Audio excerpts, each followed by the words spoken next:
Good evening, everybody. So I just want to start this evening out by giving a shout out to all my friends who are still in the Washington metro area. This is the first regular season game that the Hurricanes and Capitals have played that I will not be in attendance for in about 4 years now, 3 years, 4 years, something like that. But rest assured, I just want you all to know, fuck you. I still hate you, and I will be back to torment you in your building soon. Anyway, so let's get to some of the comments here. J-Dub, what's up, buddy? Let's go. Pull. I agree. James Demock, what's up, buddy? Big Bussy energy up in here. I'm really excited about this dude. We're going to be talking about him a lot. Yep, all about the bus here. That's going to be the main theme of this show tonight. It really is. But let's go ahead and get to it. So, don't sue me, Slide. If you wish to read this, please pause and you can view it for yourself to see where I sourced all this data from. None of it belongs to me. Eventually, I'm just going to make a little disclaimer clip with it and, just show that off. And then that way it doesn't really have to be a problem. For now, we're still doing it this way. All right. So I'm expecting a pretty even game tonight if Carolina wins. I don't think Carolina would blow Washington out, but I think that there's the potential for Washington to blow Carolina out. So I see three possible outcomes with this. Washington destroys Carolina. Carolina gets a narrow victory over Washington. Washington gets a narrow victory over Carolina. That's the only three ways that I see this one going.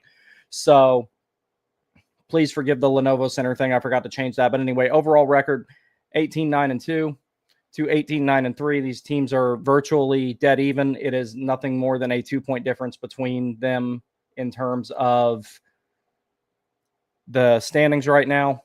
Or excuse me, a 1-point difference.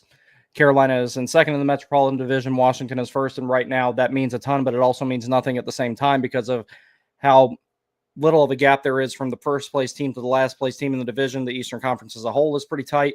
So big one to win tonight. This is a team you're probably going to see again in the playoffs. This is a team that you've had success against in the playoffs and a team that absolutely destroyed Carolina the last time they were in town. It was one of Carolina's worst games of the season. Good time to turn that around. Home and away, these teams have pretty even records when you're talking about Carolina's away and Washington's home. Carolina is 8-4-1 on the road. Washington is 8-4-2 at home. So pretty even there in that regard. Home ice advantage could be a big factor for Washington tonight, but Carolina may be able to mitigate that. We'll talk about why. Last 10 games, Carolina is 4-5-1. The Washington Capitals are on a bit of a tear right now at 8-1-1. And like I said before, the only meeting between these two teams was on 11 November, so we're 30 days removed from that.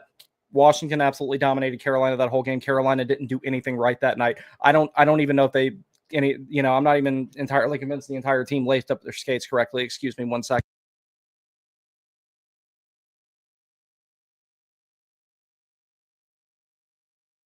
Sorry, I had to correct my dog there. He's really disobedient. He doesn't like authority. I don't know where he got that from.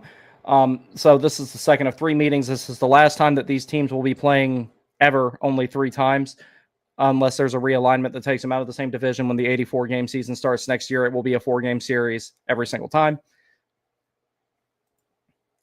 So looking at the big picture here, Carolina 98 goals for, 83 against for a goal differential of 15. Washington 103 for, 75 against for a goal differential of 28. Washington's not had a very hard schedule yet. They never really do.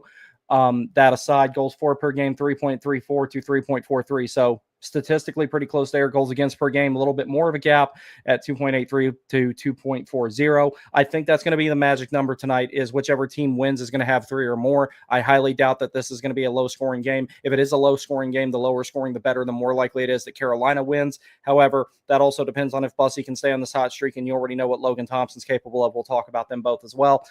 Power play percentage, Carolina's bumping it up a little bit. They're making progress there. They got a long way to go. I would like for it to be up to, say, 20 by the end of the calendar year. That's going to be a tough stretch. They'd have to score 1 power play goal on virtually every 4 attempts to make that happen, roughly.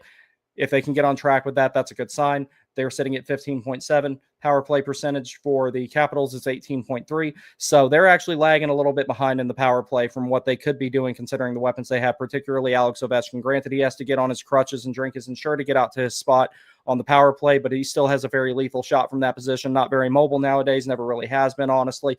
But you don't have Slavin around, who normally is the guy who's charged with taking that one-timer shot away, even though Ovechkin stays out there for the entirety of the power play. Face-off percentage, Carolina's headed in the right direction again there as well with a 49.6. Washington is sitting just above 50. with a 50.5. Lots of big storylines going on tonight. So for the Canes, Carrier, last I saw, will be playing. He just had he had a maintenance day this morning. He had the morning off. In the meantime, Kotkaniemi skated in his place in practice, but Carrier is expected to play. So the lines will be as follows, as far as we know: Svechnikov, Aho, and Jarvis, Ehlers, Stankoven, and Blake, Carrier, Stahl, Martinook, Hall, Jankowski, Robinson. So virtually no change from last time. Miller, Walker, Gostisbehere, Chatfield, Nikishin, Nystrom. And with Riley as the extra, the big story here is Brandon Bussey will be starting this game. So I know that this is something that has been discussed a lot. I've talked about it a lot. I've talked about it with a lot of you a lot about what is the near-term future, what's the short-term plan with him. And after the Columbus game, I said, you got to let this kid start the next game. You absolutely have to let him start the next game, because this is a time where you can really test his mettle and see what you got with him. It's the biggest game of the season so far, and you have two almost equally as important games this weekend in a back-to-back set against the Flyers. So this is going to be a big deal for him. So Rod Brindamore answered when Tom Gleddy NHL asked if Brandon Bussey has earned more of an opportunity. Yeah, I think so, 100%. I don't think we envision him going in everyday rotation or back-to-back, but he's earned that. That's high praise coming from Brindamore. I'll be honest with you guys. I was worried that Anderson was going to be the new Burns of the team, and nothing he could do wrong would ever really be looked at. Or at least, you know, it wouldn't be acknowledged that there's a potentially better option than him currently on the team. Bussey is that guy right now. For it to stay that way, he has to play well tonight. So maybe even not necessarily win, but if he plays 3/4 of the game he played against Columbus and Carolina shows up in every other way, they'll win this game, probably by a narrow margin, but they can win this game. Additionally, Seth Jarvis enters Thursday game with 17 goals in 29 games. His 17 goals are the second most by a Kane skater prior to the team's 30th game of the season, only behind Eric Stahl, who had 21 during the 2005-2006 campaign. We know what happened at the end of that season. So good company for Jarvie to be in there. So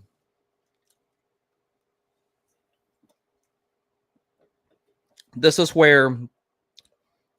a night where someone like Seth Jarvis can be a really, really big difference maker, and he's going to have to be. You already know that, you know, he's on the smaller side. He's a tough guy. He can take a lot of abuse, but you already know Wilson's going to take runs at him.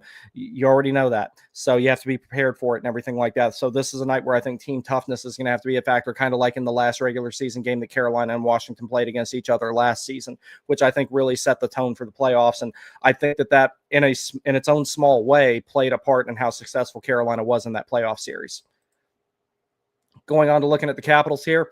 So one big factor here, John Carlson might not play. He has missed the past 3 games with an upper body injury. However, he's a game time decision. He did practice with the team at their last practice yesterday at MedStar. Ovechkin, Strome, and McMichael, top line. That's the one you got to worry about the most. Very dynamic. Ovechkin's not as fast as he used to be, but it doesn't matter. He can still shoot a puck. He will play as long as he wants to, so long as he can shoot a puck. Dylan Strome kind of plays the same role for them that Aho plays for Carolina. He sets up a lot of those Ovechkin goals. Very good playmaker, very good 200-foot guy. He has a lot of the same stuff in his toolkit as Aho does. And then Connor McMichael, I mean, yeah, he's kind of a pussy, but he's a good hockey player. So keep an eye on that top line. For your second line, you have a very, very physical second line there with Protas, Sertif, and Wilson. None of those guys need any introductions, especially Protas and Wilson. They're good at getting greasy goals. They're good at going below the goal line, digging pucks out. They're going to cause some problems. Again, Carolina starts to get into a bit of a dead heat here when you're talking about the third line, because their third line is also a shutdown line for them that's supposed to tribute some offense. Tito Beauvillier, Nick Dowd, Ethan Frank. That's 3 guys I actually really, really like a whole lot, and I would like them, you know, a lot more if they weren't on the Capitals, but I do like those 3 players. And that's a good shutdown line that can chip in some offense. And then lastly, you have Duhaime, LaPierre, and Milano for a fourth line. I'm taking Carolina's fourth line over that any day. When it comes to the second line, I would take Carolina's any day. But the forwards are kind of a dead heat if the first line is not allowed to be a factor. That's where getting as many matchups as you can with Jordan Stahl's line against the Strome, Ovechkin, McMichael line will be essential. I think one of the isolated factors you can look at in this game, if Stahl shuts down, if the Stahl line can shut down the Strome, Ovechkin, McMichael line, I think Carolina takes this game over with their other 3 lines. Now, when you get into defense, for the sake of if Carlson is going to play, because that would be best case scenario for the Caps, Faravari, Carlson, Chikrin, Roy, Sandin, TVR. So I'm not a big fan of that third pair at all. I think Rasmus Sandin's a good player. TVR, I've never liked him at all. When he played for Carolina, I didn't like him. I don't think he's that good. I really don't. I never have. Chikrin, Roy, that's a good second pair right there. Chikrin is kind of like Gostisbehere for Carolina. He's that very dynamic, offensively minded two-way guy, but he defends pretty well. Also, Roy serves as a safety valve. Carlson and Faravari have the same dynamic, where Carlson is more of the offensively minded defenseman. He's a little bit slower than he used to be, but he can still do some damage if he's given some time and space. Faravari kind of serves as a safety valve for him. So in a lot of ways, Washington's team is not constructed all too dissimilar from Carolina. So other things to keep in mind with that. Now, as far as if Carlson does not play, I imagine it will be Dylan McElrath that will go in for him in the event that he does not play. Logan Thompson will get the start. We're going to talk extensively about the goaltending matchup here in a moment. All right, so for the first time in several games, Carolina is back in the favorable column when you're talking about speed, but not by much and not in the grand scheme of things. So 22 plus mile per hour burst, Carolina and Washington both have 38. And Carolina maxes out at a max speed of 23.21, 611 20 to 22 mile per hour burst versus 719 18 to 20 mile per hour burst. Carolina is sitting at 2,701 to 2,919 by the Capitals. So another thing to take into consideration there. Yeah, you've probably got the top speed, but the Capitals are a team that can keep and exceed pace at times with the Hurricanes. So looking at zone time here, 45.9 to 40.6 in the offensive zone. Carolina's got a big edge there, big edge in the neutral zone with 18.2 and 17.5 for Washington. Defensive zone, 35.9 to 42. Now, you can seize Washington in their own zone, but Carberry has them playing a relatively similar defensive scheme to the Hurricanes, where they play the man-on-man shot suppression type of defense. They're not as good at it as the Canes are, not collectively anyway. Their best players are really good at it, but collectively it's not that good. Like I said, where I think Washington has a weaknesses in their fourth line and in their third pair. Their top six is really good. Their top two pairs of defense, really good. Their goaltending is outstanding. So that's why they can afford to have all that time in their defensive zone and still not let up goals, primarily because of their goaltending and their top four on the defense. Shot attempt differential, 9.0, plus 9.0 to league average for Carolina, plus 3.0 for Washington. So a shot attempt differential of 6.0 for Carolina. Shots on goal differential, 0.5 above league average for Carolina, plus 0.2 for Washington. So a 0.3 difference there in shots on goal. So shot attempt difference, pretty big. Shot on goal difference, not. Washington does get a lot of their shots on net. So, no, Dylan, no watch along tonight, buddy. All right, going into the zone map here. You'll see here there's a pretty big difference in goals. Washington does score a lot, despite having some similarities to how they play to Carolina. 933 from all locations for Carolina, 888 for Washington. However, despite having a lower amount of shots, Washington has 268 high danger goals as opposed to 241, but Carolina has a pretty big advantage in mid-range and long-range goals. So this is going to be another night where, I sound like a broken record because I've said this about several games in a row. Keep them out of the slot, keep them on the perimeter, do not let them have the interior of the ice, and Carolina's chances of winning this game go up significantly. So that's another thing to keep in mind with that. So where you see that Washington has scored the vast majority of their goals, 251 of them out of the 888 251 of their shots out of the 888 that they've had come right there in that slot area. They love to work the puck into the interior there. So that's where you got to keep them out of. They're not that numerous anywhere else. So that's the biggest one that you got to block out. Carolina's got 208 of theirs right in that area. So again, if you keep them on the perimeter, they're not going to get a ton of shots and ultimately not a lot of goals. Now, when we go to look at the goals here, kind of the same thing. Now, goals, not a big difference here between these two teams, 93 to 103. That seems like a big difference, but when you're accounting for how far that, we are into the season now, that's not that big when you're talking about the grand scheme of things. High danger, again, Washington loves working the puck into the perimeter and either getting a clean look to shoot it or stuffing it in. However they want to work it in the middle to high slot area. Once they get below the dots, they love to shoot the puck, and they do it with very, very good efficiency.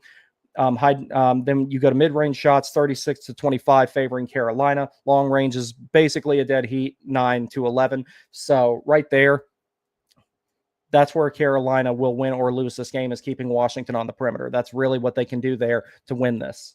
Now, the big factor in this, there are a multitude of reasons why that this is a big game for Brandon Bussey, like the biggest game of his life. And I'll be saying that for the foreseeable future because, essentially think of it like this. Bussey is on an extended tryout right now to be the starter for the Hurricanes, and nobody saw it coming.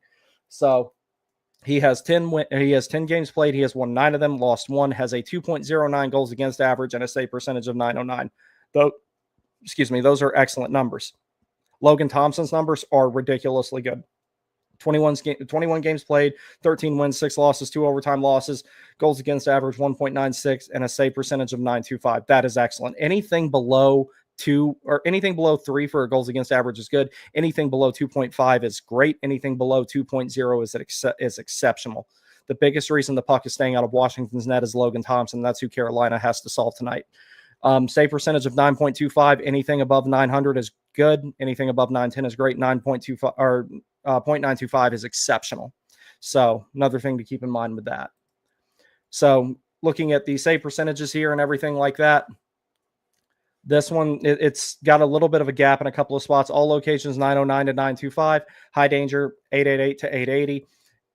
Mid-range 855 to 911. And long range 968 to 964. So in the high danger area and the point shots, Bussey so far has the statistical advantage.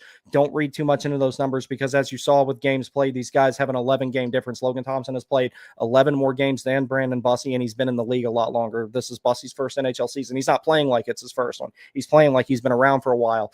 But this is the heaviest workload at the NHL level that he'll be taking on, and this is going to be the first big step. So he's going to really need to have a big game tonight. Is the goal slide not in here? I thought I put that in here. Okay, hold on 1 second. We'll just have to do that the other way. Stand by.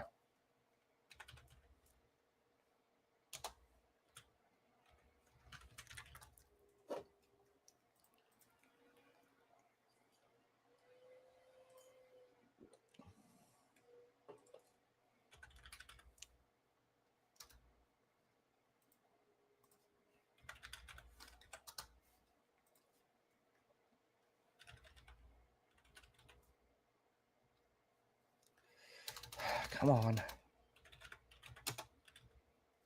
Okay, there we go.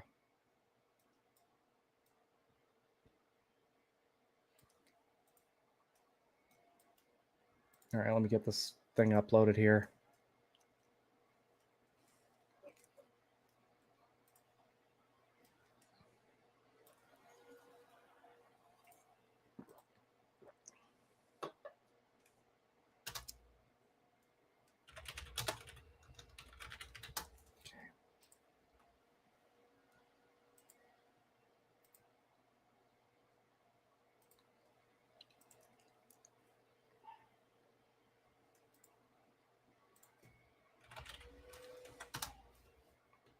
All right, here's what I wanted to show. All right, so goals against, shots against, goals against. Keep in mind, Logan Thompson has played 11 more games and has allowed 19 more goals. So statistically, pretty close. High danger, 9-17. Again, almost twice as many games, giving up almost twice as many. So about even. Mid-range, 9-14. And long range, 1-4. So when you're talking about high danger chances, that's what Washington is going to try to produce the most to score their goals. This is where Bussey's best skill set as a goalie, which appears to be making saves in high danger areas, is going to be essential tonight. That's one of the reasons he's going to be tested. Heavier workload, coming off a big important win. Now you're going up against the team leading the division, and these guys don't like each other in their barn after a relatively disastrous homestand. I'm sorry, 4-3 is not a good homestand, especially for a season-long 7 games. That's not good enough. So that's going to be the big test for Brandon Bussey tonight. He's going to be a big factor. Logan Thompson's going to be a big factor. how well the Hurricanes can keep Washington on the perimeter is going to be a big factor. And if Washington can play that really physical game and get in Carolina's head, because Carolina will possess the puck more than likely, so they're going to absorb a lot of hits. I'm expecting the hits to heavily favor Washington tonight. So big things are keep them on the perimeter in the defensive zone, get out of your defensive zone quickly, cleanly as possible, have good breakouts, have clean transitions very quickly, have clean entries on the other end, and get really good shots off the rush. If you can avoid dumping the puck in against Washington so you're not taking all those hits, that's another thing. One other thing I forgot to mention, Ryan Leonard will not be playing. He was injured by Jacob Trouba the other night. So I've watched that hit a million times. I don't really know what to make of it. I try to not be biased because, I don't like Trouba, but it was kind of questionable. I don't think it was a great hit by any means. I've definitely seen worse. But I don't know. On a scale of 1 to 10, I would place that around a 6. And okay, that's egregious. But let me get to the rest of the comments here, and then I'm going to get my dog walked, and then I'm going to settle in and watch the game. Damage report will be tomorrow at some point, and then I will do landfall hour for both games for the Flyers series, or for the back-to-back with the Flyers. And then I will be having a guest on who's a Flyers fan, a guy named Derek Dunn, who's become a good buddy of mine online. We will be discussing the Hurricanes and Flyers back-to-back on Monday after it's all said and done. So let's see what else we got here. Will Park says, yo, what's up? Skylark, what's up, buddy? Love getting tuned in these live. I'm happy you're here, pal. Caps win, honestly. I'm not convinced of it yet, but we will see. Cavery, what's up, dude? Pull. Absolutely. Thank you, Jordan Stahl. Huge difference with the captain on the power play. Yeah, and that's the funny thing about it. It's like, the hero we deserve and the one that we needed was right there in front of us, and we didn't know it. But yeah, no watch along tonight, Dylan. I'm going to be just relaxing watching the game. James Dymock says we can't start flat against these guys or it'll play into the Capitals game. I absolutely agree. You have to have a full 60 against these guys or you're going to get murdered. Washington will tail off. They always do. The longer they get into the season, their schedule stops saving them, they will get easier to play against. I don't want to say easier, but it'll be it won't be the absolute sludge that it would take to beat them right now, because they are right in the Middle Eastern Conference. Their travel is always easy. Their schedule is always easy. That's why they run up during the regular season and then get killed in the playoffs. So that's what I think will happen again this year. But focusing on tonight, if you want to get yourself back in the first place in the division and give yourself a buffer in those tight standings, you have to win this one. Bussy plays well tonight, I'm hoping, and then he'll get one of the 2 games this weekend because both of those games are important. You don't want to let Freddie and Kochekov sit for too long, but we're getting to the point where one of those 2 guys is going to have to get deported, unfortunately. Which sucks because I like both of them, but it's already bad enough that when Slavin comes back, that Nystrom's got to be sent down because he's really impressed me. This kid really came out of nowhere. I did not think remotely for a second he was going to play as well as he has. It's going to suck sending him back. That's why I was suggesting if Carolina does make a big trade and they move Sean Walker out to get it done. I know Chance is in here somewhere, happy to hear me say that. If you do have to do that, Nystrom can take that spot if needed. Like there's some flexibility there in regards to making that happen. So that's going to be it for me on this show. I will see you guys tomorrow. Depending on what happens during the game, I might do a quick little short stream like I've been doing at times after the game just to talk about it real quick. But damage report will be tomorrow. Landfall hour for the Philadelphia back-to-back will be tomorrow. Guys, thank you very much for joining me. I really appreciate it. I will talk to you again soon.